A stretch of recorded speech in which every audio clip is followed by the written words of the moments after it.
Excelentísimas señoras y Your Excellencies, ladies and gentlemen, heads of state and government, distinguished delegate, ladies and gentlemen, it is an honor and a privilege to stand here once again before the supreme body of the United Nations, the home of universal peace, cooperation, and brotherhood. Mexico has always been a staunch ally of the United Nations and a nation that firmly believes in its transformative power. Here, vital collective efforts have been undertaken in pursuit of humankind's noblest causes. For more than 7 decades, the world's diverse voices have spoken out for a better future. Every generation has resolutely taken on the challenges of its times.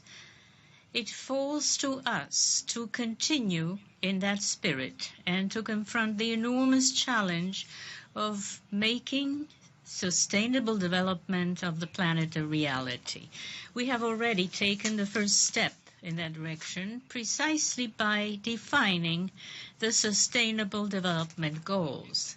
The 2030 Agenda, which we formulated and agreed on within the United Nations, is without doubt the boldest, noblest, and most demanding plan of action that the international community has adopted in recent history.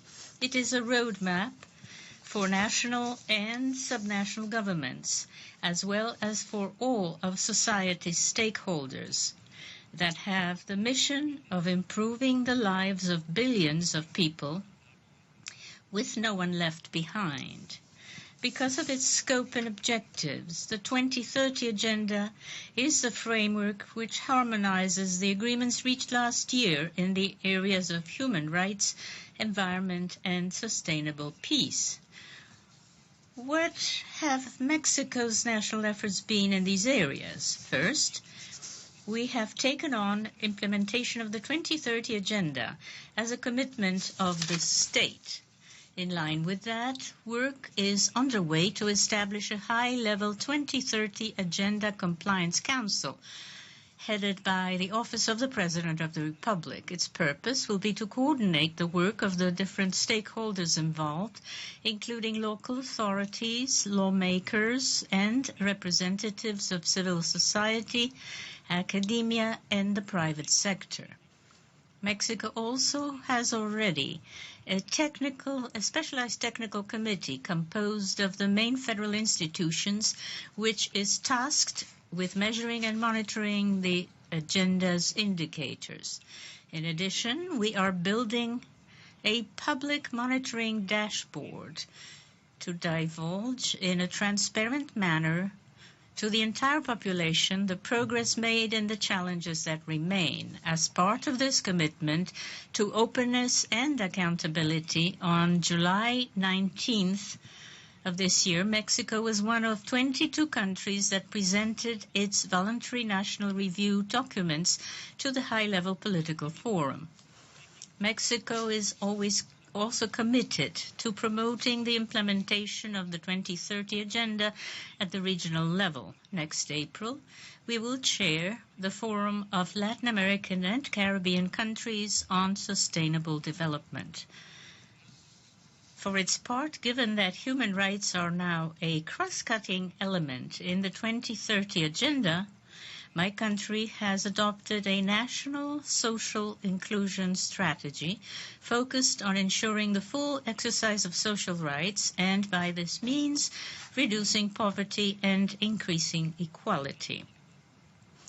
We further applaud the fact that the 2030 Agenda recognizes migrants as subjects of rights and vital allies in the development of their countries of destination and of origin. As I said yesterday at the plenary meeting, Mexico will work actively on the construction of the Global Compact on Refugees, and we have in fact offered to host an international preparatory meeting for the Global Compact on Safe, Regulated, and Orderly Migration.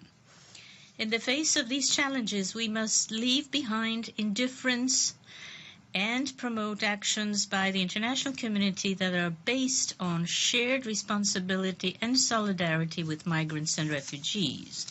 Another of the cross-cutting issues of the 2030 Agenda is gender perspective and the empowerment of women.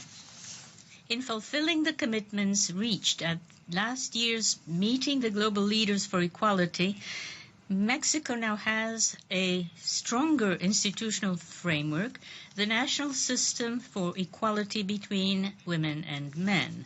The system is headed by Mexico's president, thereby ensuring that the equality policy is upheld at the highest level and is reflected in the national government's various actions. Second area, driven by a sense of urgency, Mexico has adopted the Paris Agreement on Climate Change. A few days ago, my country's Senate ratified that international treaty, and it will be submitted tomorrow at the high-level meeting for its entry into force. Moving forward, the priority is to have national mechanisms to coordinate, verify, and report on compliance with the commitments assumed under that agreement. Today, we are compelled to transform the way we live, produce, and consume. We must bring economic development into harmony with social inclusion and environmental protection. One example of this is what my country is doing with its energy reform, which includes a law of energy transition, whereby in 2018, 25% of its electricity will be generated using clean sources, bringing the total to 60% in 2040. Similarly, at the regional level, the three nations of North America have committed to reducing our oil and gas sector's methane emissions between 40 and 45% by the year 2025. As part of Mexico's global responsibility to the environment, we will host the 13th Conference of the Parties to the Convention on Biological Diversity next December. This forum seeks to align actions to protect and preserve our natural reaches with the Aichi targets and the 2030 Agenda. By the same token, next year we will host the Global Platform for Disaster Risk Reduction, which will assess the first 2 years of the Sendai framework and will set goals for reducing and mitigating risks to development. And third, Mexico has reaffirmed its pacifist vocation and its commitment to attaining sustainable peace in the world. The international community has confirmed that the stability of countries affected by armed conflicts depends not only on security conditions, but also on respect for human rights, the preeminence of institutions and the rule of law, and on their ability to foster inclusive development. This cross-cutting vision fully coincides with the Sustainable Development Goals. Thus, the goals are essential to preventing and avoiding social and political crises, and they will also be essential in finding peaceful solutions to the armed conflicts being experienced in various nations. The most recent example of this is the peace agreement reached in Colombia. Mexico applauds its achievement and will, in solidarity, contribute to the attainment of its goals. Similarly, and in pursuit of reduced tension and greater understanding in our region, Mexico repeats its call for the lifting of the economic, trade, and financial blockade imposed upon Cuba. If it is to last, peace must be sustainable. Therefore, the new paradigm entails focusing our efforts on preventing conflicts using a proactive, strategic, and long-term approach. We acknowledge that one of the greatest threats is the existence of nuclear weapons. Historically, Mexico has been a proponent of disarmament and has strongly condemned nuclear tests. We will continue to work to achieve a world that is free of this global threat.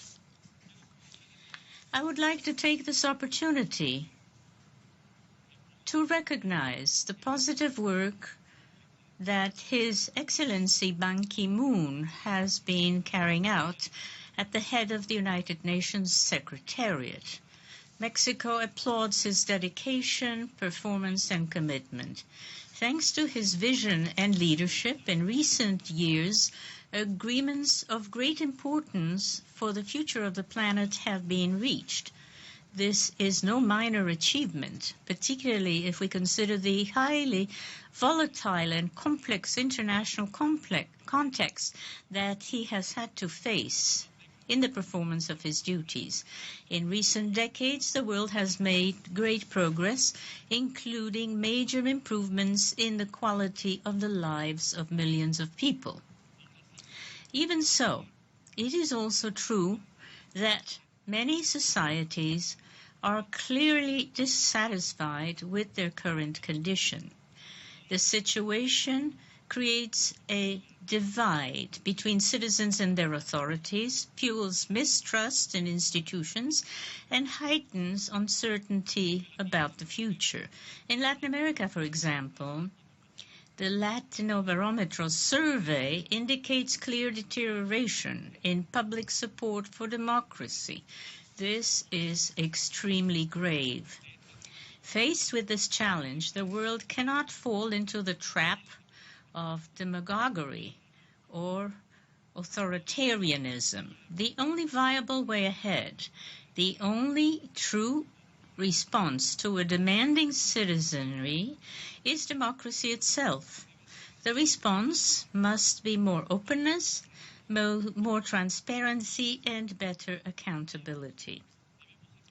As governments, we must be able to listen and deal with an increasingly well-informed citizenry that has more and more means of expressing opinions and participating in public affairs.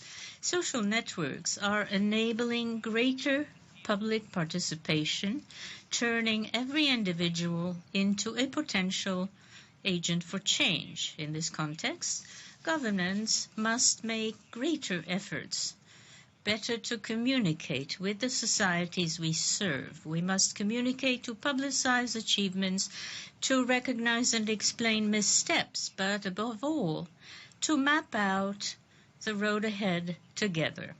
It is essential that we promote public debate, contrast ideas, and shoulder shared responsibilities using the new communication technologies that are increasingly available and accessible to the entire population.